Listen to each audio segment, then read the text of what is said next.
Molly Green. And Darren Rudge. I saw Monty Don just going hell for leather with a hoe. I'd certainly keep them going all the year round. The Happy Garden. A very warm welcome to another episode of the Happy Garden podcast. My name is Molly. Hello, you. It's a pleasure to have your company. And yes, it is still raining. And the forecast doesn't show it's going to stop anytime soon either. But we may have grey, damp days to contend with, but we've also got the hope-filled pleasure of literally sowing the summer. Maybe you've already had the fresh and juicy coleoptiles pushing their way through the soil, shaking off their seed case, which is still hanging from the tip of one leaf. Got loads of those in the living room. You can always hear them. As Darren would say, they're going whee! Talking of which, let's get the main man on. It is your horticultural expert, your friend and mine. It's the super duper Darren Rudge. Hello. Are you all right? Yeah, fine, thanks. I thought you was having a bilious attack. No, you told me last week when I planted my bare root roses Yes. that right now they'll be going Well, it will. because they're free. They're free. They're free. Let them run free. Yes. They still look like twigs, though. I might put that down to talk to you about in the podcast a little bit later on. I don't know if I've been sold some twigs. Anyway, back to... for £70. Back to today's podcast. First up, though, how are you? How have all the exams gone? How's your week been, Darren? Knackered. Yeah. In a word, I'm absolutely shattered. I haven't stopped travelling this week. I've been here, there and everywhere. Started in Lincoln and then running around the country and ended up in Birmingham yesterday and the day before. So 2 10-hour days I've come out of, Molly. Wow. So it's the long days, and then tomorrow as well I've got 2 more. That's it really for the first batch of exams. So I'm looking forward to kicking my feet up after that, having a little break and a little bit of a rest. Are there more to come then? Are there more RHS exams in the spring? Not in the spring, it'll be summer, yeah. Right, So right. we have what we call PCAs, which are practical competence assessments. Mm-hmm. Okay, and there's PCA 1, which is in the spring, and PCA 2, which is in the summer. This is for level 2. In the summer, they start from May to July. So it'll all start to kick off again for me in May. Well, you're doing well. I know you're juggling 1,000 plates. And I did see on our Facebook page, the Happy Garden podcast Facebook page as well, your fabulous folk that have been under you at the community garden, all receiving their certificates of completion. It's brilliant, isn't it? Phase 2 is done. There's 4 phases. We've got phase 3 starting in April, so we'll have a new batch of volunteers that'll come along and help us play in the garden. So we're about halfway through what we want to achieve. Yeah. Hopefully you'll still be alive then, Darren. You need a holiday. I hope so. Oh, I'm going away. Did I tell you? Have you booked this in the diary? CK what? I'm on holiday. What? In April. Again, what? Did I not tell you? No. Ooh, well, that's awkward, isn't it? Where are you going? I'm going to Whitby. Oh, eating prawns in Whitby. That's fine. We can still do you from Whitby. You can sit on the sea. You can sit on the seawall. Actually, Yeah. if I can find a Wi-Fi linky thing, We can still do you from Whitby. we could still do me from Whitby. No excuse. Let's do that, shall we? People literally worldwide would miss the podcast, I think, if we missed a week. Yeah. I'd like Well, to we think can't so. do that. No, we can't do that. We're definitely not going to do that. No. So We'll sort something out. When are you going away? well, I'm just worried whether the house will be burgled. Oh, so you're not going to say? Oh, yeah, of know, course. I mean, it's. Okay. I'm going to bleep that out sometime soon. Okay.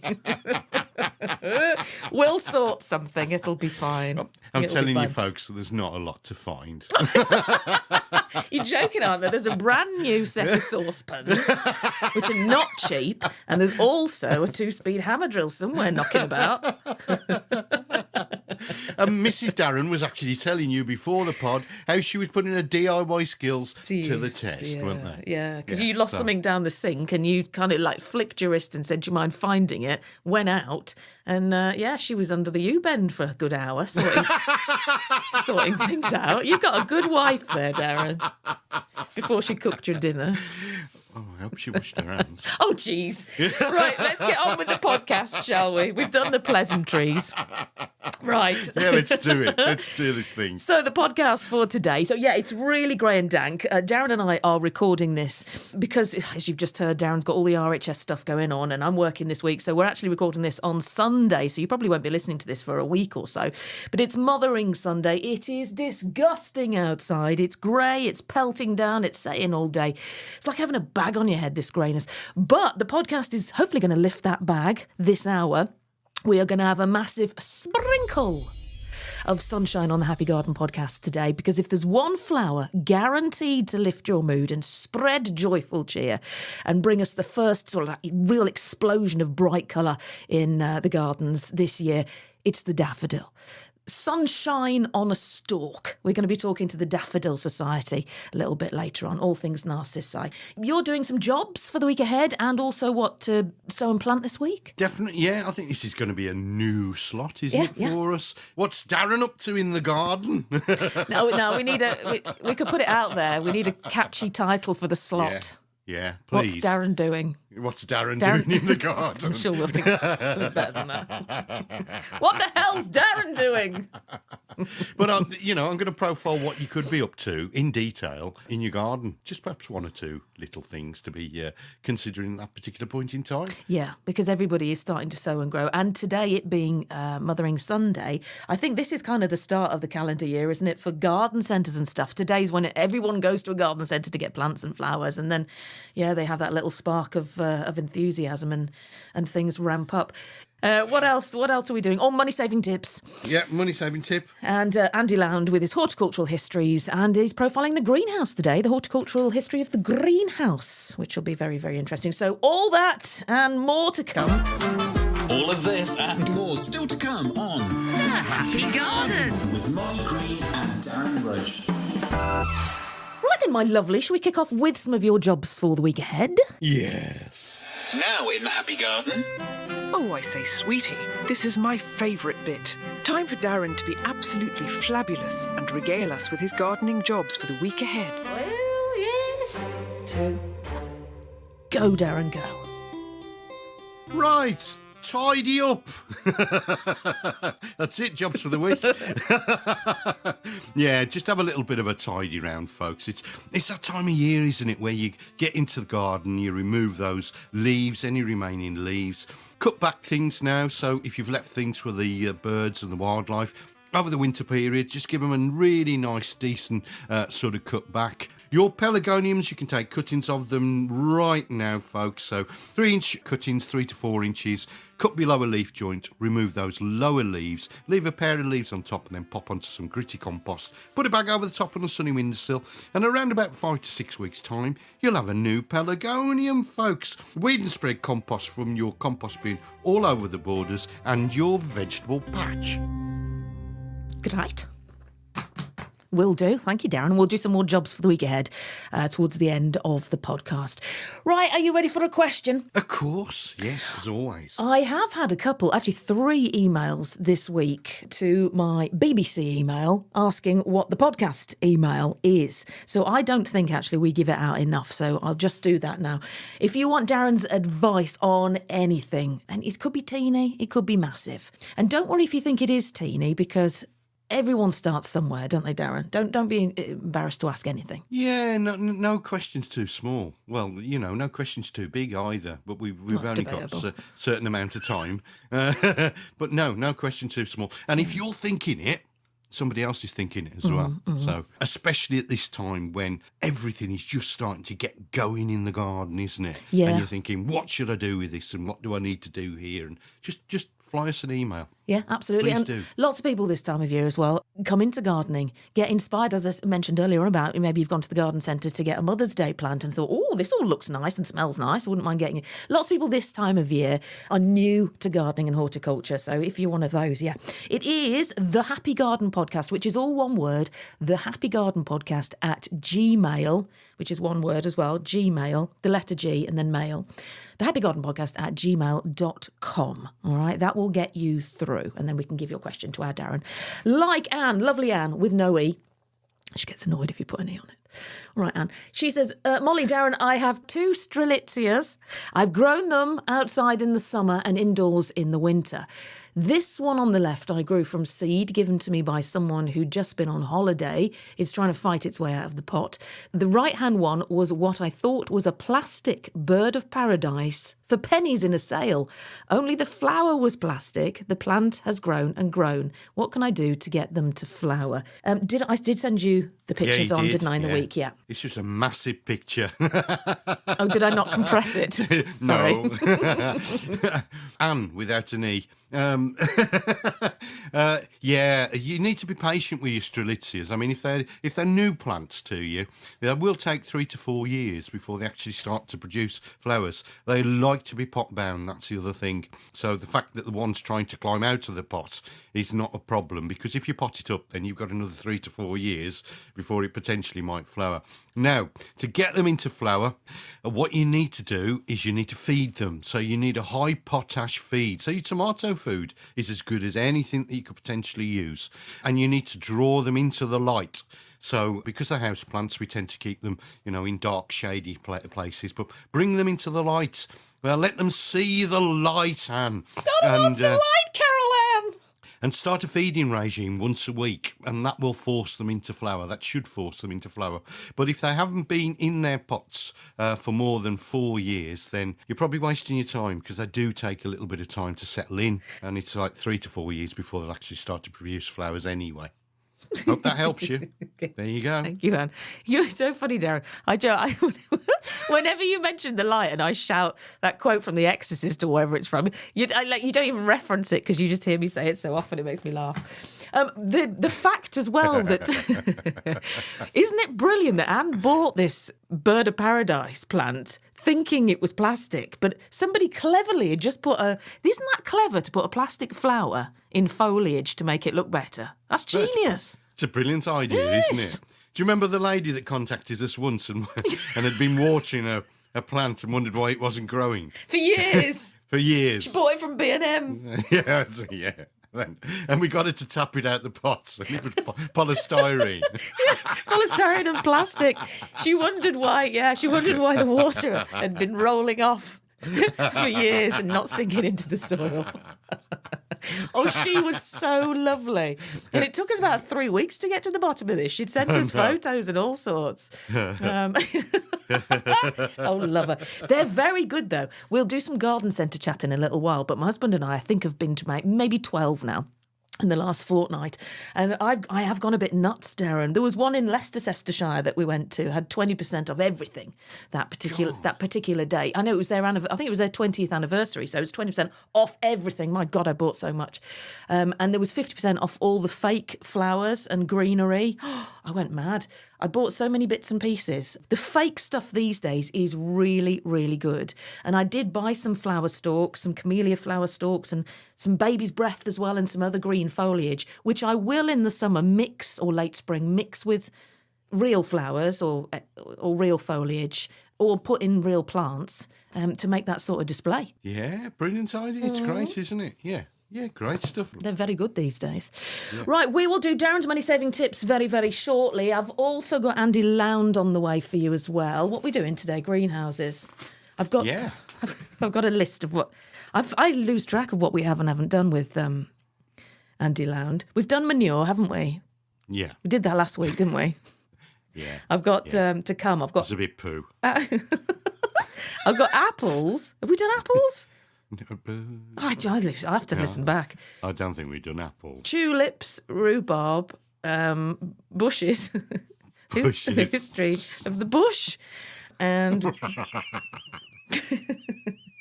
apparently it took him about 40 minutes to record that one. The history of the bush. No, we like eclecticness on this show. The history of the bush. I know, actually, that defies sense, doesn't it? So that's one to look forward to coming up. It's greenhouses today. I've just realised on this greenhouses. History of greenhouses. Sorry. Love Andy Lound. If you want Andy to delve into literally anything. Not your bush. Not your bush. I'm not pimping him out, Darren. Sorry. It just came out. Actually, hang on. You know when you think of something and your mouth moves before your brain thinks? Yeah. We could get Andy to come and delve in your bush. I think that's called... Darren, I don't think we get away with that. We'd certainly need Andy's consent.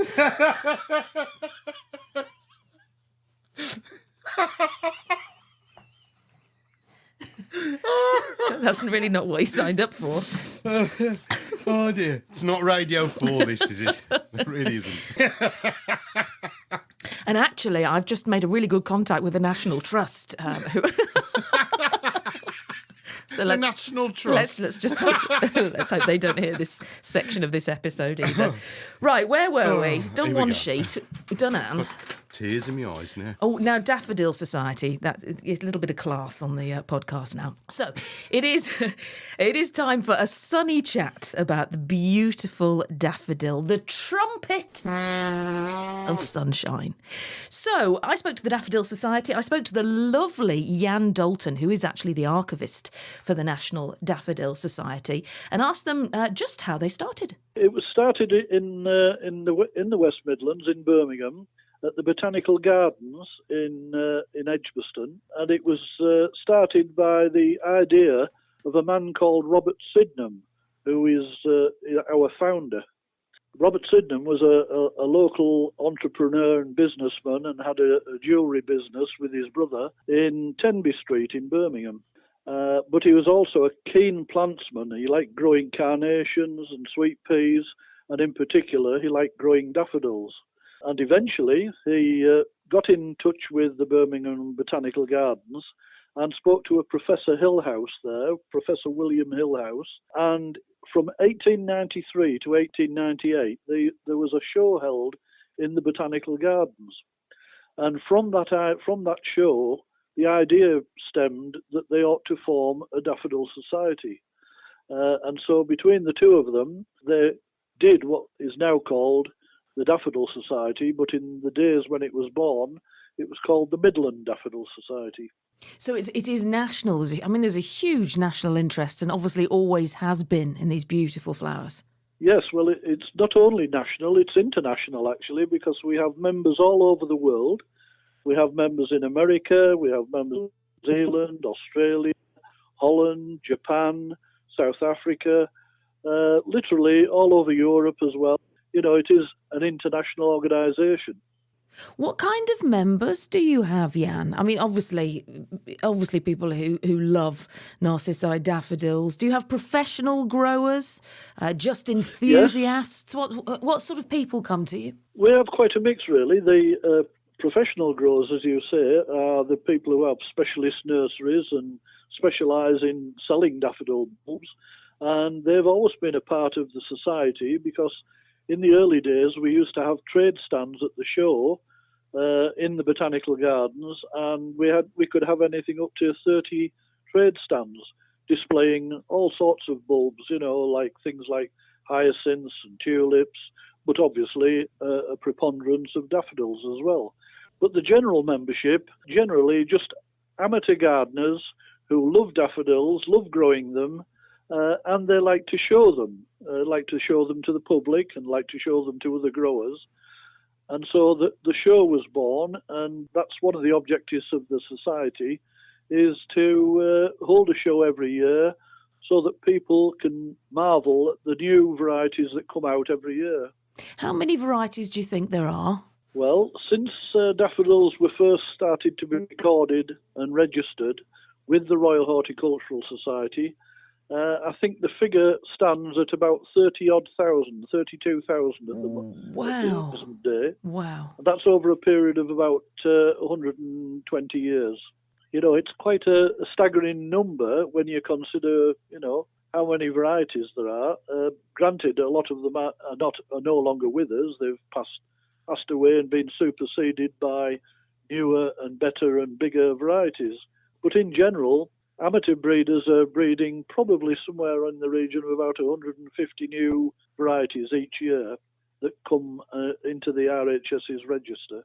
And do you get to see these at the shows? Yes, if you go to our annual show, which is held now in the Botanical Gardens in Birmingham, you will see the latest and best varieties, the new seedlings, the new name varieties, and there are also a couple of big major shows in London, and then one in Harrogate at the Harrogate Spring Flower Show.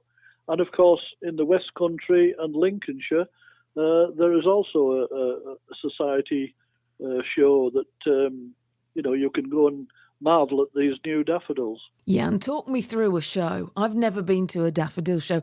I am imagining in my mind's eye just a room full of sunshine. Yes, that's a good way to describe it, because one of the varieties of daffodils that was famous many years ago was called Golden Harvest, and that's exactly what it was. It was a commercial variety. In its day, it was an innovation, but it was a commercial variety, and Golden Harvest actually described it very well. But at the shows, what we're looking at the shows in the main are varieties that we call exhibition varieties. They maybe don't make the greatest of garden varieties. Some do go on to become good garden varieties, but they're mainly for exhibition purposes. So they're looking for a perfection of form, good colours, strong colours, wonderful poise, and really, when you see a daffodil show, there are so many different sections in the daffodil world that they go from something like 2 or 3 inches high, right the way up to the standard variety, what we call the standard varieties, which can grow anything up to 2 to 3 feet high. So there is a range of something for everybody in daffodils: miniatures, intermediates, standard varieties, and one of the beauties of them, they are all, most of them, if not 95% of them, are all hardy out in the garden, which is what makes them such a popular gardening plant. For anybody listening to you talking about shows who has never dipped their toe in sort of exhibition waters before, Jan, is it difficult? Is it difficult to have a go? Would you encourage people to have a go at showing? Absolutely. There's nothing difficult about it, really. And daffodils are very accommodating. They're not difficult to grow as a plant itself. So once you've planted the bulbs, and usually you either plant them in raised beds outside and give them some sort of protection when they come into flower, or you can grow them in pots, as a lot of people do, and flower them in a cold greenhouse. And they will flower from March right the way through till the end of May. So, there's a good range and a good coverage of year-on-year flower throughout the season, Does the Daffodil Society ever go down to Chelsea, Jan? Chelsea's a bit difficult because the date of Chelsea Flower Show, it's not conducive to having an exhibition or should I say a competition, because the flowering season is more or less finished. But it is well known that at Chelsea there are Dutch growers and growers from Lincolnshire and other areas who can keep the flowers in flower in fridges, delay the flowering time by keeping them in big walk-in fridges like butcher's fridges, keep the flowers for the show, which obviously the Chelsea show is much later than all the other spring shows, and have them in flower in perfect condition for the week of Chelsea.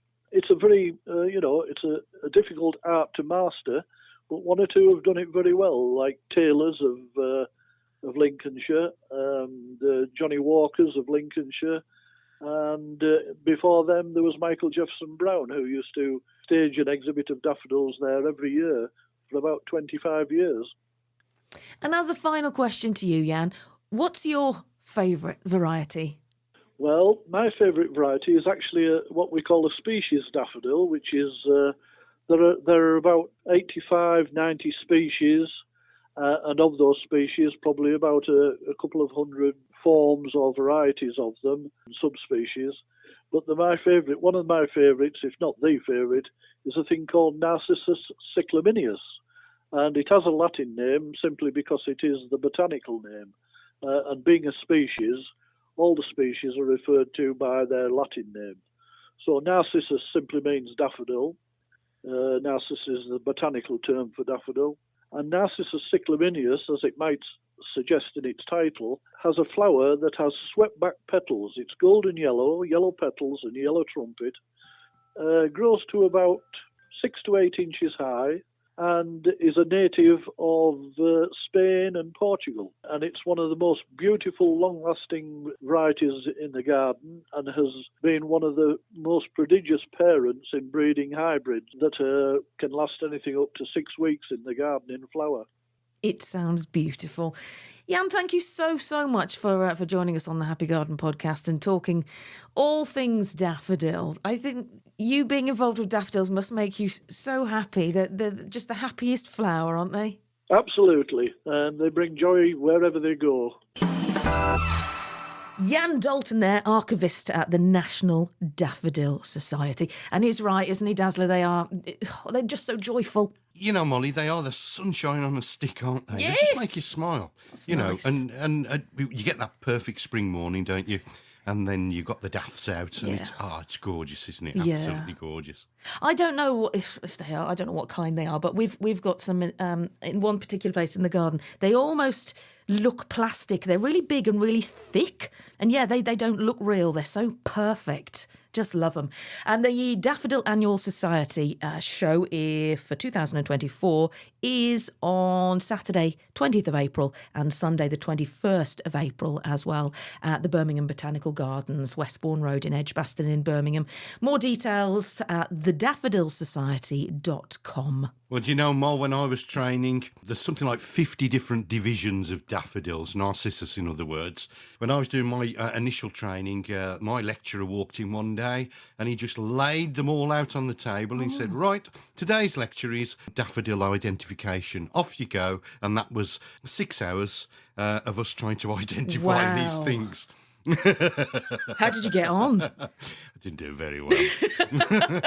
That's definitely a daffodil. That's a daffodil. Gosh. Right, shall we do your money-saving tips? Yes. Now, There we go. live on the Happy Garden podcast, it's time for Darren's money-saving tips. Well, yes. Always eludes me, that button. Anyway, I found it. Go, Darren, go. Well, it's time to keep an eye on your municipal bedding displays, folks. So if you're a bedding plant person, and it's still fine to be a bedding plant person, folks, nothing wrong with that, but we are trying to sort of dull down a little bit on bedding plants because of the carbon footprint. When something dies, you see, it releases carbon. So use more perennials if you can do. But if you're a bedding plant person, keep an eye on your municipal bedding displays because I'll be starting to swap them over in the next few weeks. Now, if you pluck up courage and go and walk up to the contractors, because all they do is they go into skip, folks, and ask them for the primulas and the pansies and all sorts of things and any daffs and things, that the tulips they might be pulling out, they'll give them you for free. So you can take them home, you can grow them on, and you'll have a wonderful spring display for nothing. All for just having a little bit of courage to ask a contractor, can I have a handful of those? What do you think about that one, Molly? Genius. Love it. Similar to last week's, your money saving last week at the garden centres, similarly so at the change of seasons. Just go in and ask. Have the balls to ask. Yeah, it's just a little bit of courage. They can only say no, can't they? And you're right. chuck you out. They're all yeah, really embarrassed and never go there again. But you're right. They just get composted, don't they? They're just chucked away. So Yeah, they don't grow them on. They have no way of doing that these days. So it's a really sad thing, really, because all the nurseries that they used to have, local authorities have gone. So it's all bought in, folks, and they just compost them, or it goes to landfill. Great, good money saving. I'm going to keep on giving out the email. If you've got money saving tips that you want to share as well, drop us an email at the Happy Garden Podcast. It is thehappygardenpodcast@gmail.com. Thehappygardenpodcast@gmail.com. Or, of course, the Facebook. We do have one. It is the Happy Garden Podcast. We've got Instagram, which is the Happy Garden Podcast. Dazzler, you've got your own 1 or 2 Facebook pages? Yeah, I've got Darren Rudge, Laughing Gardener. It's the one in the blue shirt, folks. I've got a personal one and people keep trying to friend me. Do they? And I'm not going to... Yeah, it's the one with the pumpkin. That's a personal one, so I'm not letting anybody The one in with the there. pumpkin. What's that photo you took of me? I know, actually? I remember. We were doing... Got me Queen T-shirt on. You have, yeah. You look really cool, and then and you're doing a big beaming smile, and you're holding a pumpkin. What? You just carved it? I don't remember. It was years ago. I don't know. I think it was just there, actually. Just a random pumpkin that Darren's holding. So the one with the blue shirt, Yeah. is yours. Yeah. I've got one, Molly Green, Molly with an IE, one with the headphones on. So yeah, there's loads of ways for you to get in touch about anything at all. It's your podcast, will be steered by you. So, and also use those ways if you've got any questions for our Darren as well. Anyway, money saving tips done. Oh, yeah. Darren's money saving tips. I'm Pete Waterman, and you're listening to the Happy Garden Podcast. It's always better the devil you mow.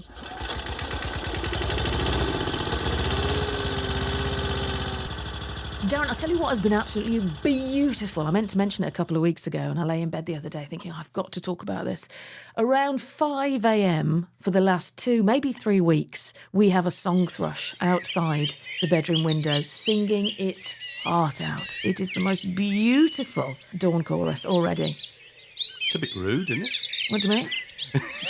What, because it's so early? Waking you up at 5 a.m. Wait, How open dare the it? window, shut up! No, it is lovely. The song thrush, I'm assuming it's the male. I could be absolutely wrong. We've got to do something on the dawn chorus very, very soon. We'll get Chris Baines on, talking about the international dawn chorus in a month or so. But I think it's the males that sing loudly, isn't it? Early doors. It's, I know they're listening. It's not, you can't replicate many bird songs, and the human vocal cords can't replicate the thrush. The song thrush, and it does all this vocalization, and then it ends with it's almost like a xylophone, which again I can't mimic, but it's just beautiful. Anyway, let's get Andy Lound on now, though, with the history of greenhouses for you. Sit back and enjoy. It's Amaze and Astound with Andy Lound. That's me.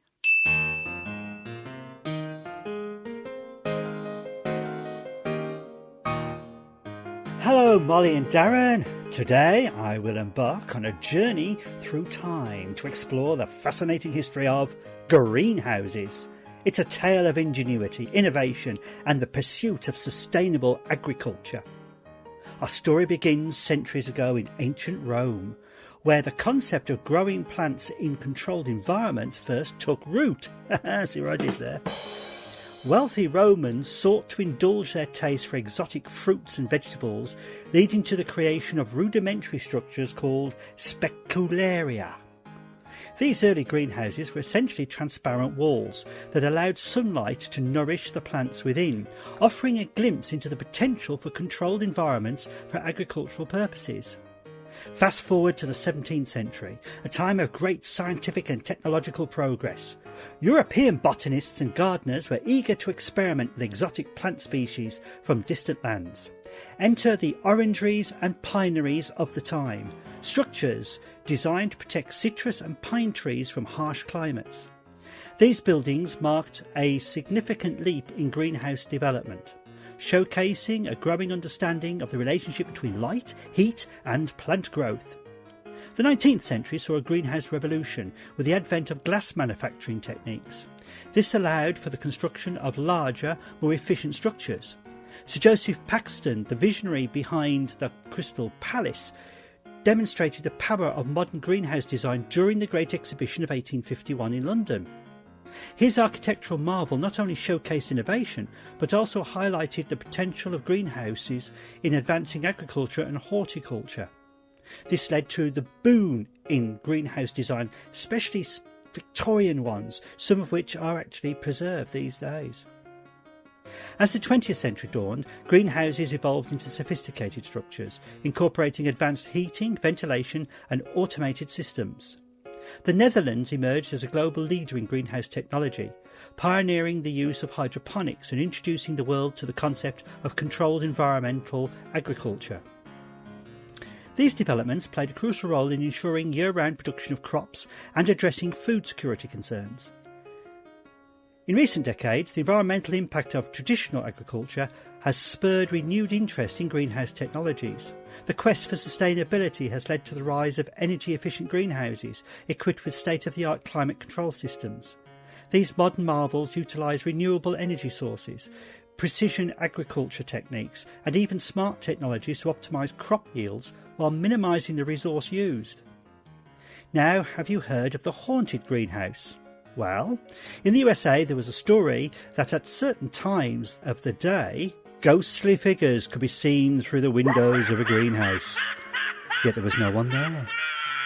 Many people saw the apparitions. The mystery was solved when it was discovered that the glass used in the greenhouse was recycled photographic plates from the American Civil War.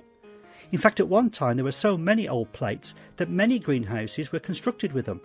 The images, though, fade due to the sunlight. So, from ancient Roman specularia to the Civil War plates to the cutting-edge greenhouses of today, these structures have not only shaped the course of agriculture, but have also become a symbol of our commitment to feeding a growing global population while respecting the environment. Time to get my tomatoes planted in the greenhouse. Oh, it can be a pain. Oh, never mind. Hang on. What's that figure looking at me through the glass? I wondered where my old glamour plates had gone. So, Molly and Darren, more from the potting shed next time.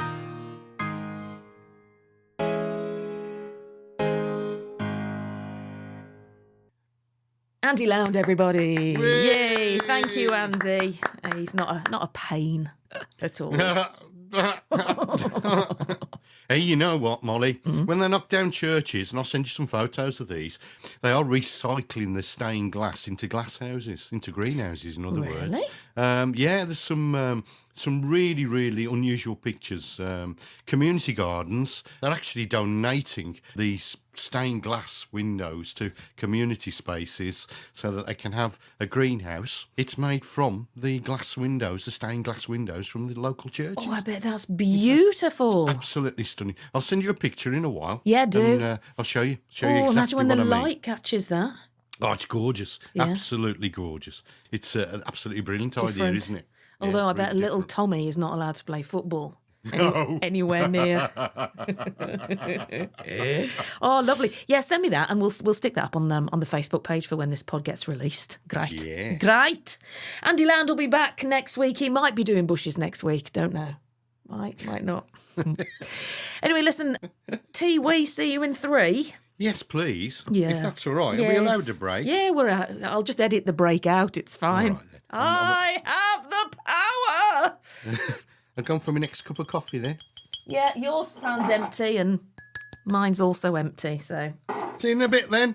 We see you in 3. We'll just have a few adverts. We've got Dazzler's gardening jokes on the way. We've got jobs for the week ahead, what to sow and grow this week. We've got all sorts of bits and pieces, so stay where you are and we'll see you just in 2 ticks.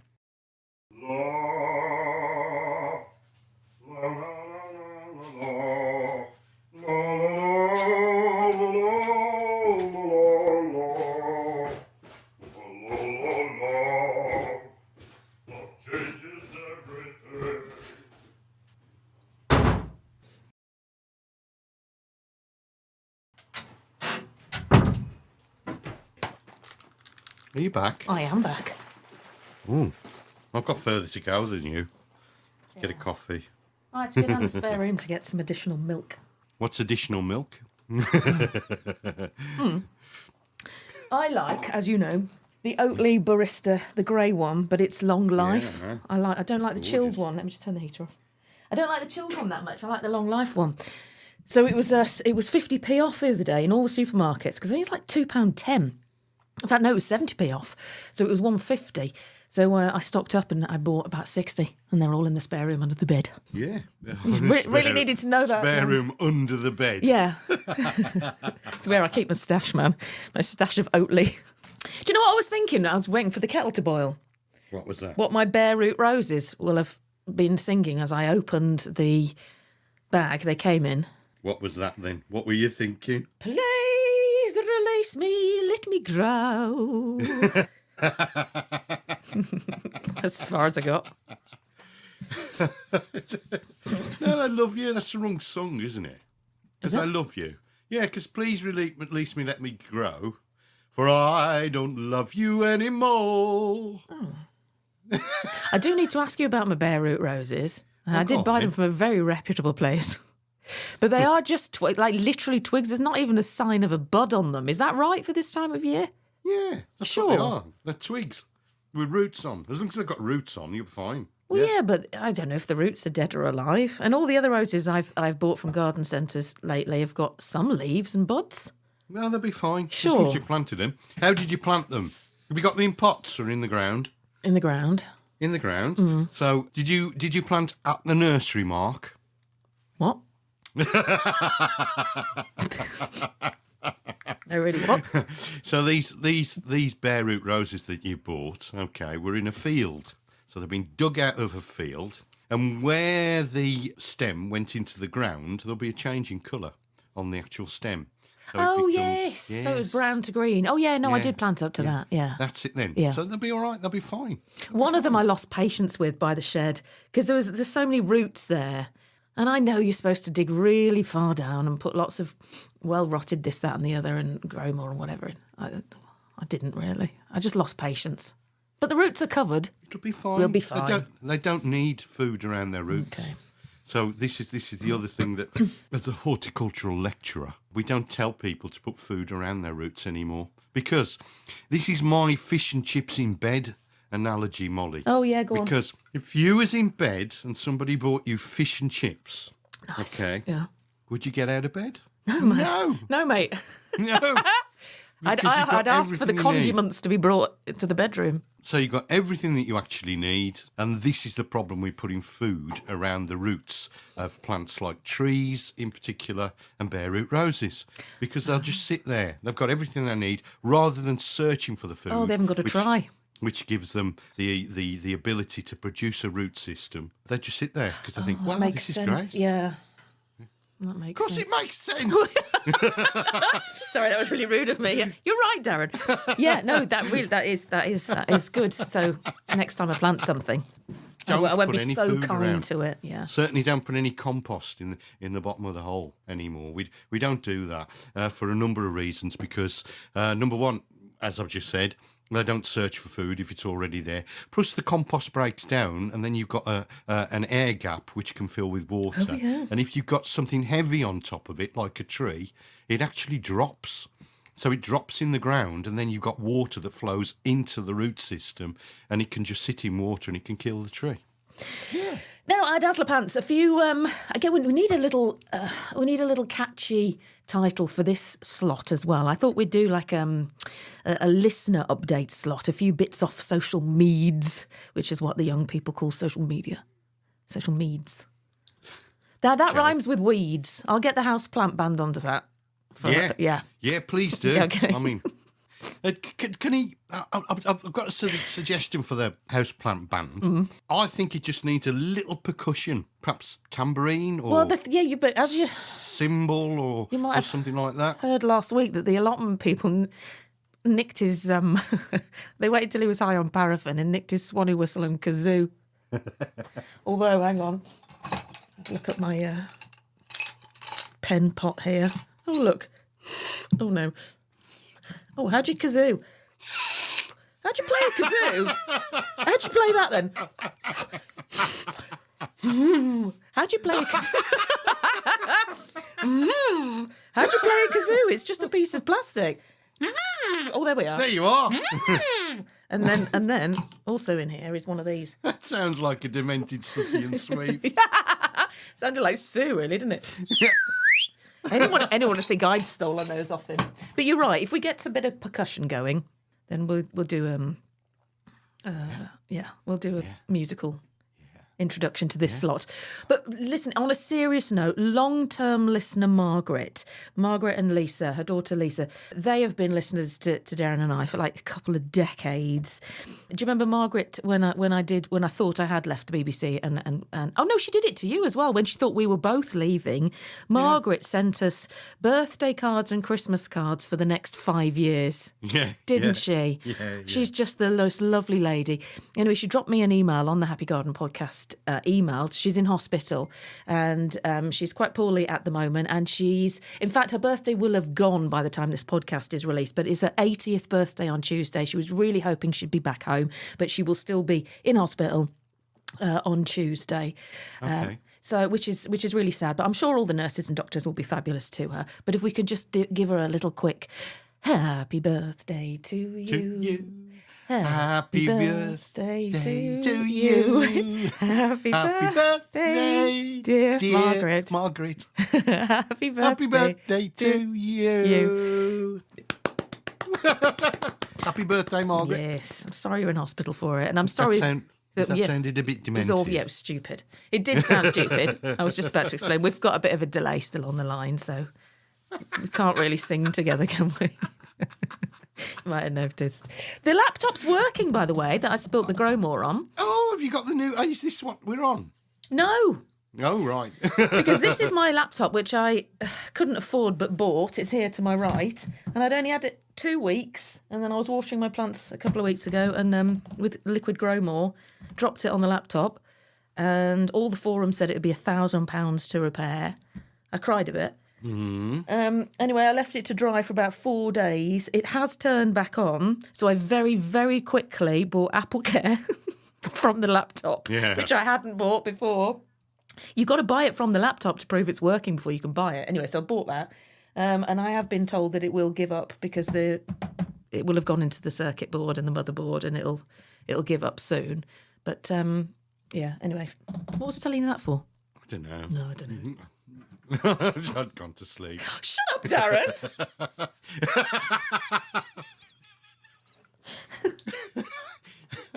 At least, we got to the part in our relationship where we can be honest. There was a point to that. I just lost my train of thought. Anyway, right, let's press on, shall we? Right, where are we? Yeah, let's go. Oh, yeah, no, we've done Margaret. Denise on the Facebook page says, Molly, here's the first butterfly of 2024. We've got a lovely picture of Mr. Peacock. So, yeah, the peacocks come out around now, don't they? And we've got small tortoise shells coming out from the end of February, so they'll be out now as well. Red admirals from the start of March coming out now, and small whites from the end of March. So, yeah, the butterfly season is about to start. Thank you for that, Denise. And then finally, just off the social media slot, Darren, I don't think you've seen this because he only posted this morning.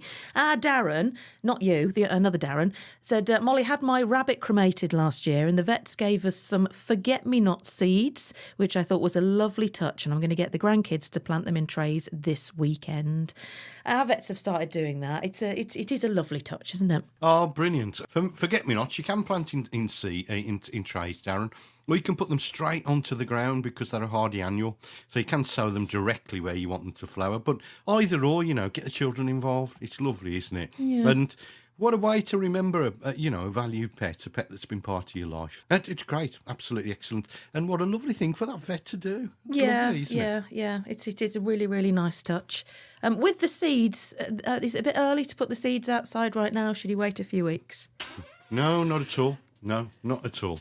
They can go right into the ground. You could have done them in October, actually. You could have sown them in October and left them in the ground. Because they're hardy, that's what they mean. They will withstand frost, so it's not a problem. Okay. Not a problem for you to do that. Okay. And in fact, if you read on the seed packet, that's the advice that they might give. You can do them in trays.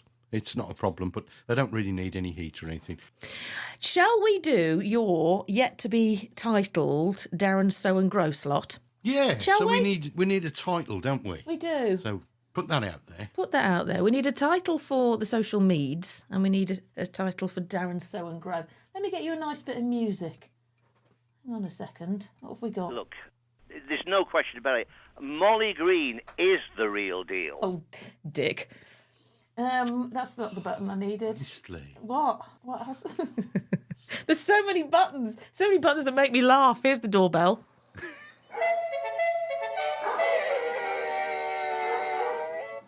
That's our doorbell at home. It didn't work.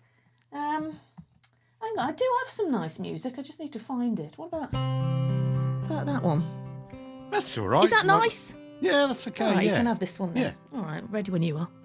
So our new little slot really is going to be me profiling what you can do. It's sort of concentrating on a couple of bits really. We do the jobs slot, don't we?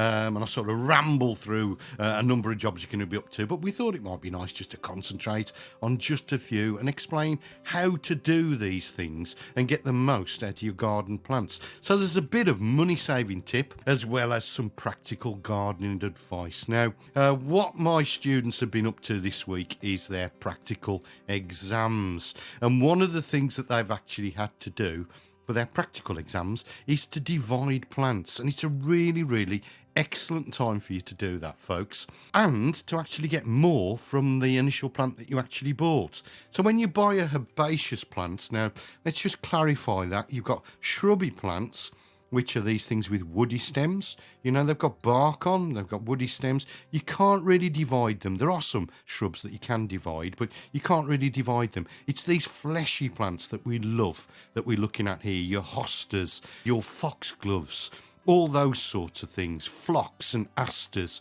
They're all starting to come through. It's a good time of year to do this. You can do it in the autumn, but actually I prefer to do it in the spring because they're just starting to push through. You can see the little green shoots of life, so you know that clump is alive. Now, once you plant your herbaceous plants, you need to leave them for about 4 to 5 years and then get them out the ground and sort them out. Because if you leave them for longer than that, they become old, they become woody, they stop flowering and they don't produce as many leaves. So after about 4 to 5 years, get your spade out, folks. Go and dig them up into clumps. And then what you're looking to do is to chop them into pieces. Now, sometimes you can do this with your hands. You can just tease them apart. And you're looking for a fist-sized clump. And disregard the centre or the core, because that's the old bit you don't really want. And when I say disregard, just pop that on your compost heap. Cut it up into bits and pieces, and that will break down and go back to nature from whence it came. Now, when you've got your fist-sized clumps, just work through them, because there might be weeds in there, there might be old leaves on there. Cut them back if you need to, and then you can plant them up. You can put them back into the garden and plant them up. Now, if it's things like crocosmia and those sorts of things, then you'll have little corms on the end. You might just need to put a little bit of compost across the ground, or even just fork it into the ground as you actually replant. And that just gives them a little bit of a boost when they start to come through, because it's almost as if they've gone through a massively big operation, and they go through a little bit of transplanting shock. Now, space them out, folks. If you've got enough plants left, give some to your friends and your neighbours, but get out there in your garden this week, have a look at your herbaceous perennials. If they're older than 4 to 5 years, you've had them for more than 4 to 5 years, get that spade in the ground and chop them up into bits and replant them, and you'll have some glorious displays that you can leave again for 4 to 5 years. So that's my first slot, concentrating on plant division. What can we be sowing this week? Well, there's, if you're a bedding plant person, Moz, then, your summer bedding plants, you can be getting those, and you could have been having those in your heated propagator for about a month. So you can get those in. You can sow your tomatoes, you can sow lettuce, things like that, all sorts of those sorts of things, as well as things like begonia semperflorens, as I said, really, really tiny seed.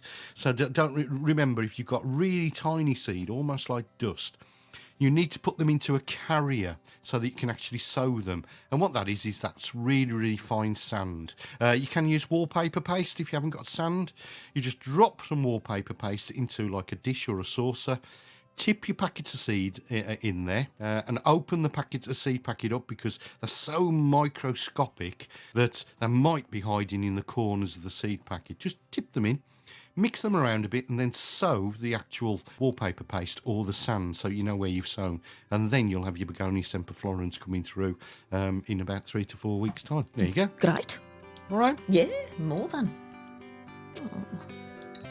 Nice music. It is nice, isn't it? Yeah. The bottom's labelled gentle. Oh, it's lovely. Is it copyrighted? No, otherwise I wouldn't be using it, Darren. Excellent. That's against the law. We'll go with gentle. That's nice. Well, it's that. Or I didn't see this button. Hang on. Oh, hang on. No, wait. Stop. Wait. Hang on.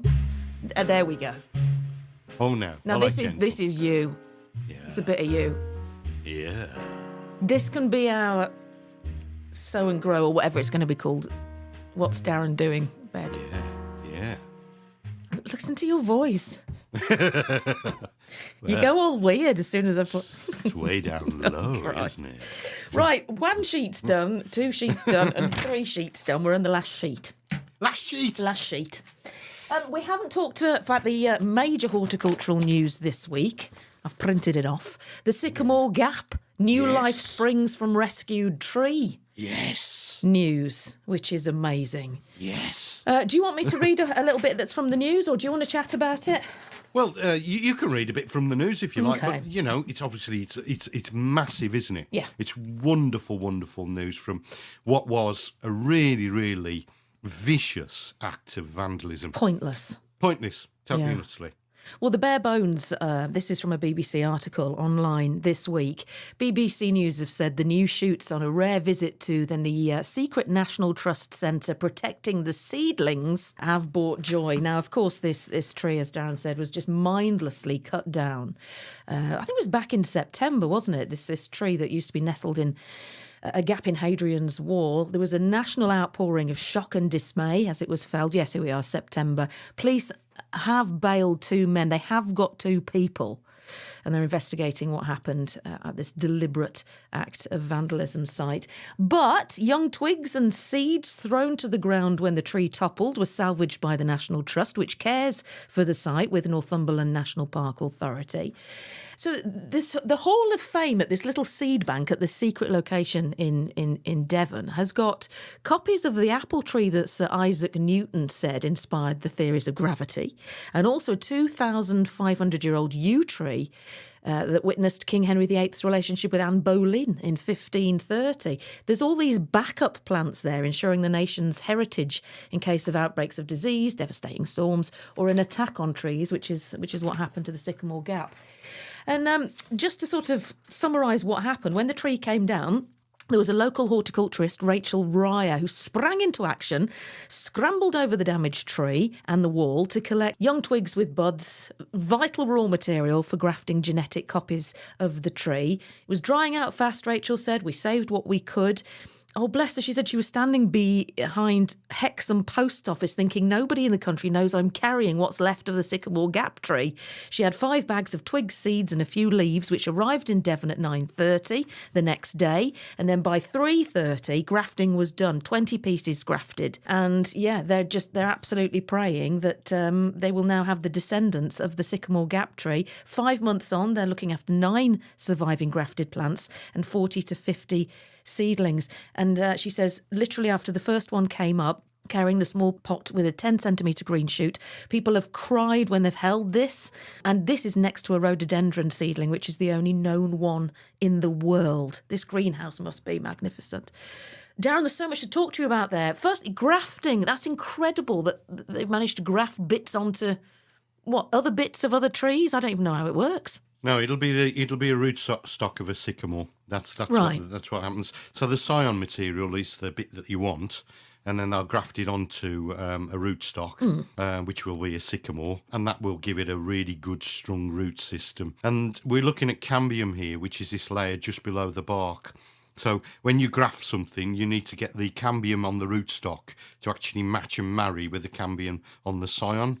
Once that happens, it's almost this bond that occurs. They'll just carry on to marry, and then you'll have a growing, living tree. We do this for apples, pears, plums, all sorts of things. This is what Malling Research Centre was doing in the 1930s, Molly, when we were trying to reduce the size of orchards because we hadn't got the manpower, because they were all out at war. So large apple trees needed to be reduced. So Malling, I think it's called, they basically did a whole host of research into dwarfing rootstocks. So sometimes you might buy a tree and say you'll see it's on an M9 or an M25.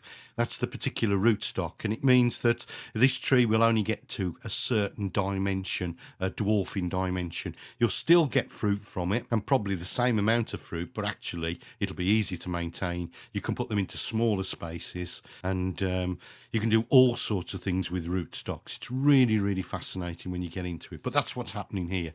It'll be a standard sycamore once it's grown, but actually the scion material is from that particular tree onto a sycamore rootstock. Is that how you get like a plum, a peach and apple on the same tree. On the It was same tree, yeah. grafting, It's all been grafted, yeah. But it has to be it has to be within the same genus. So they have to be related, almost within the same family. Yeah. That's how it works. It's difficult to sort of try and graft onto something that's not genetically similar. That's what they've done. Yeah. And it's fascinating, Amazing. isn't it? And there's even a chance that tree will actually sucker as well. So that Yes, might they come did back say. to life. They said there was some shoots coming off the stump. Yeah. So, the potential is it'll be back. How about, some school? I mean, presumably there's going to be some sort of application process that these 50 seedlings, some school or community or whatever, can sort of apply and have one of their own. Oh, here we go. Brilliant, isn't it? Yeah, absolutely right. Another bit of the article says the National Trust still deciding what to do with them once they're strong enough. Schools and communities could be given saplings to grow their own sycamore gap tree. So, yeah, you're absolutely right. That might happen. So it's just amazing that within the space of 6 hours or something, they grafted 20 pieces. Yes, only 9 have taken, but amazing result. And so hopefully it will live on. And I hope whoever did it does get that's coming. That's brilliant news, you see, it because is great. Normally when you graft, you've got to either have that stuff, that material in a fridge straight away so you can keep it, or, like the lady says, it just dries out. And the fact that they've got 9 pieces to actually look as though they're alive, it's wonderful news. Yeah, Brilliant it is. news. It's great. That's what it is. Are you all right? Yeah. Was that your head or your arm? My elbow. It was my head. What tall do you think I am? I'm only 5'4". My head's nowhere near the ceiling. Right, we've only got jokes, jobs, and a bit of garden centre chat left. Is there anything we haven't done of yours? No, I think that's it. All right, great. So, a couple of bits and bobs, and again, this will be the sort of the social meds bit of people who've been in touch with us. Because I've been talking about garden centres and bits and bobs, Mary in Stoke emailed at thehappygardenpodcast@gmail.com. She recommends Bent's Garden Centre in Cheshire. Have you heard of this one? I think it might be. Is it Warrington? Yeah, that's it, yeah. Which apparently, according to, I think it was TripAdvisor, I'm not quite sure, but according to one ratings site, the best garden centre in the UK. And I had a look online. It's massive. Yeah, it's ginormous. Bent's is brilliant. Oh, you been? Yeah, I've been. They've got a coffee shop right in the middle. See, I rate garden centres on coffee shops. Excellent. Well, I'm definitely going to go there. I've had a look online and, it just looks amazing. A proper day out. So thank you for recommending that, Mary. Daniel, lovely Daniel as well. Hello to you. He's been to, he says, have you been to Bressingham Garden Centre? He says, wonderful gardens. 2 of my passions, steam trains and Dad's Army there as well. I'm not quite sure which bit of Dad's Army, but he says Bressingham Garden Centre is a must. Hi to you, Daniel. It would be nice, actually, Darren. Again, we're ideas people today. For 2024, I'd like to do a slot sort of like inside the garden centre. I'd be really interested to know how garden centres tick, how they work, how the ordering and the trends of plants and patio furniture, and they must look at the weather forecast coming for the next couple of months and order in appropriately. There must be an awful lot of workings going on in a garden centre. Yeah, and I mean, it is quite fascinating. I mean, we were talking about your friend John Massey, weren't we? Yes, we're going to get him on the pod. You can ask him about Ashwood's Nursery in Kings Winford, and basically he'll tell you about the workings of the garden centre. Yeah, he's an incredible man. Yeah, definitely going to get him on. But if anybody's listening that does work in a garden centre as well, and I'd also like to know why you've always got a half price put sale on. Get in touch. That would be smashing. And we'd love to hear about your garden centre and how you order in and deal with the public and, just the workings behind it. Oh, and a quick tip as well, Darren. I forgot to mention this last week. If you do go to a garden centre, always have a look at the bargain section. Yeah. What did I get last week? A palm. Have I sent you a picture of my palm? No. 70 quid palm. Seen this. 70 quid palm. It was a tenner. Yeah. Wow. Yeah, just because a couple of the fronds were broken. And there was this... Where were we? Sapcote Garden Centre. God, or you've did I done mention the rounds, that last week? You? Yeah. You've really done the rounds, I haven't know. you? It was absolutely great. I Yeah. mean, the other quick tip, folks, is look at discount schemes as well. So many of these garden centres belong to a discount scheme or something like that. And yeah, you do have to sign up for them. You might get the odd email and, cope with the, the odd thing through the door. But actually, if you sign up, there's at least 10% off. You might get 50% off. And just sign up for it. You've got nothing to lose, have you, really? It does All add for up. free. When you're thinking like roses and stuff are 30 quid, then 10% off, it's well worth doing. Definitely. Yeah, most definitely, yeah. Great tip. Right, we're nearly done. I'm so sorry that your jokes are so far down the list. It's all right. All right, where's your joke? Here we go. You ready? Are you, Yeah. Okay.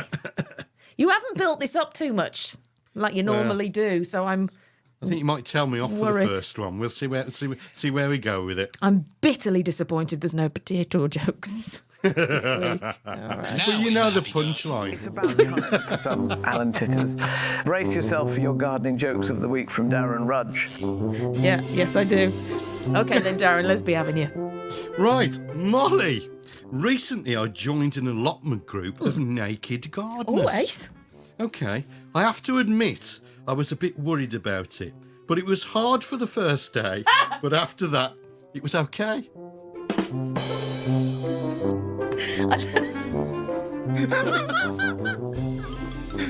Darren, that's really, really good. That's so good, my voice just broke. That's equal to a potato joke. Very pleased with you. We can only go downhill from that, can't yeah, we? that's true. Very good, Darren. I took the dog for I just couldn't resist it. Brilliant. I just thought that's brilliant. Took the dog for a walk in the countryside and he picked up a tick. What do a tick and the Eiffel Tower have in common, Molly? Oh, I don't know. What do a tick and the Eiffel Tower have in common, Darren? They're both parasites.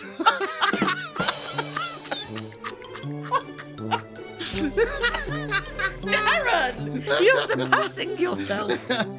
Oh, dear. Right. The farmer next door to my vegetable growing small holding keeps letting his cattle walk all over my crops, Molly. I've a real beef with him. Okay, good. Good. Molly, if I opened a restaurant growing my own vegetarian cuisine Yes. from Chinese and Middle Eastern countries, what could I call it? Careful, Darren. That's quite tame, actually. Go on, then. Walk like an Egyptian. Good. Molly, last year I bought a 12-year-old malt whiskey. His mum was furious with me.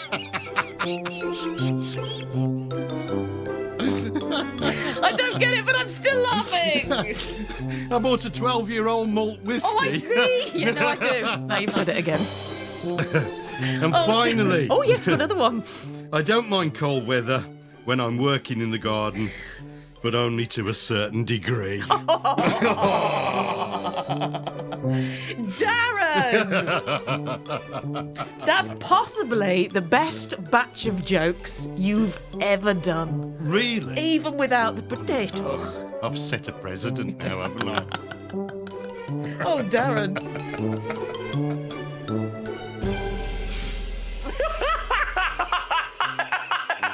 That's the funniest thing I've ever heard in my life. I'd like you to know I'm very pleased with you. Oh, great. Sets me up for the rest of the day, that does. Oh, that was ace. That's really, really funny. Oh, what? No, we're still doing. We're nearly done. Is that your wife saying when? Yeah. Still on. I know. Are you still on? We started this at 9 o'clock this morning. Thought I've died. Well, to be honest, I'm still in my gym jams, and you and we're both going to see our mums.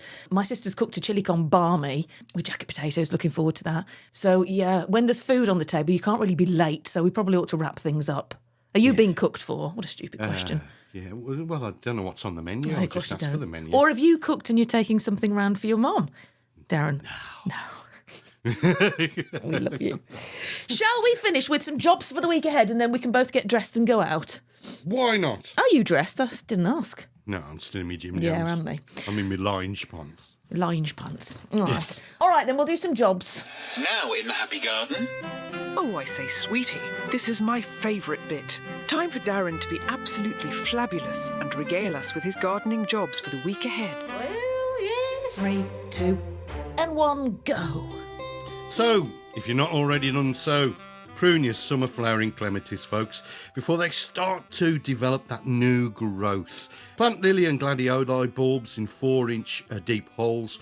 Cover with soil, but remember to really push that compost down or soil down so that you really make it nice and firm. What you don't want is air gaps, because air gaps fill with water and water will rot your bulbs. Remove algae and moss from patios and paths with a proprietary patio cleaner, or just get yourself a bag of sharp sand, folks.